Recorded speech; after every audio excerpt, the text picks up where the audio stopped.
Picture this. It's 11 p.m.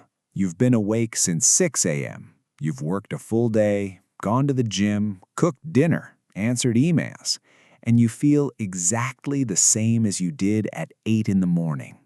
No yawning, no heavy eyelids, no that feeling where you read the same sentence 4 times and it still doesn't go in.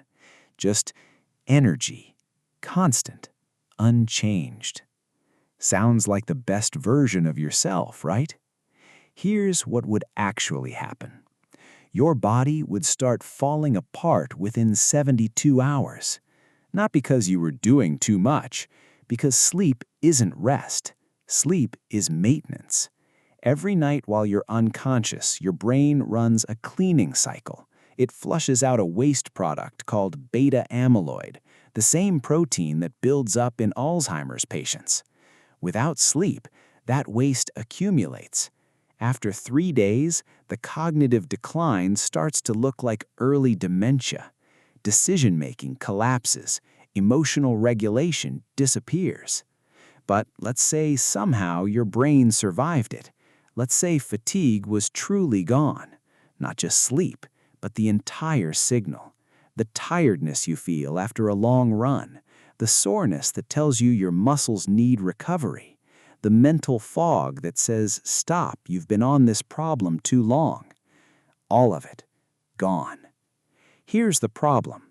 Fatigue isn't weakness. Fatigue is a performance system.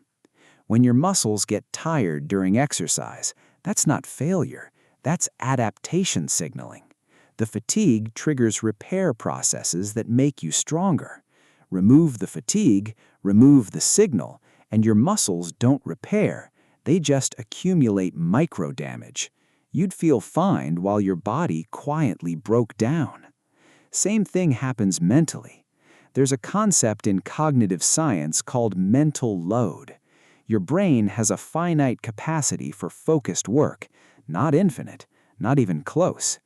Research from Anders Ericsson, the psychologist who studied elite performers, found that the world's best musicians, chess players, and athletes max out at around 4 hours of deep, focused practice per day.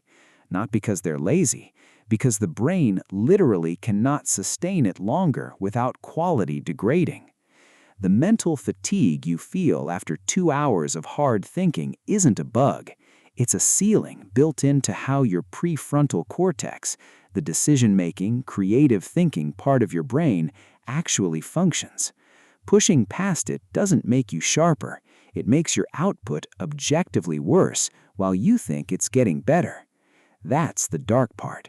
Fatigue removes your ability to accurately judge your own performance. Studies on sleep-deprived subjects show something disturbing. After 17 hours awake, people perform as poorly as someone who's legally drunk, but they don't feel drunk. They feel fine. They rate their own performance as perfectly adequate, while their actual output is falling apart. Remove fatigue entirely, and you'd be stuck in that state permanently, confidently producing worse and worse work with no feedback mechanism to tell you something is wrong. And it goes deeper than performance. Rest isn't just maintenance, it's where insight happens. The brain has 2 modes, the focused mode when you're actively working on something, and the default mode network when you zone out, daydream, let your mind wander. That second state isn't wasted time. It's when your brain makes connections between ideas that don't seem related. The shower thought that solves the problem you've been stuck on for 3 days. The sudden clarity you get on a walk. That's your default mode network doing work that focused attention physically can't do. Fatigue is what forces the switch.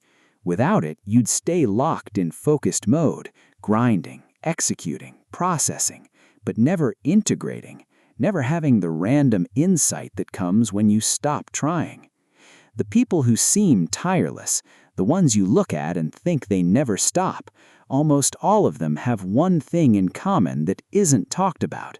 They're obsessive about recovery. They treat rest as seriously as the work itself, not because they're secretly lazy, because they understand what fatigue is actually telling them. Fatigue is the signal that the work is working. You don't get stronger by lifting weights. You get stronger by lifting weights and then resting while your body repairs the damage at a higher level than before. The same process, stress then recovery, is how you build cognitive ability, emotional resilience, creative capacity. Remove fatigue, and you don't get a limitless version of yourself. You get a version that can't grow, because growth requires the signal that something was hard, and tiredness is that signal. So next time you're exhausted after something difficult, the hard conversation, the creative project, the workout that broke you, that feeling isn't the opposite of progress. That feeling is the proof of it.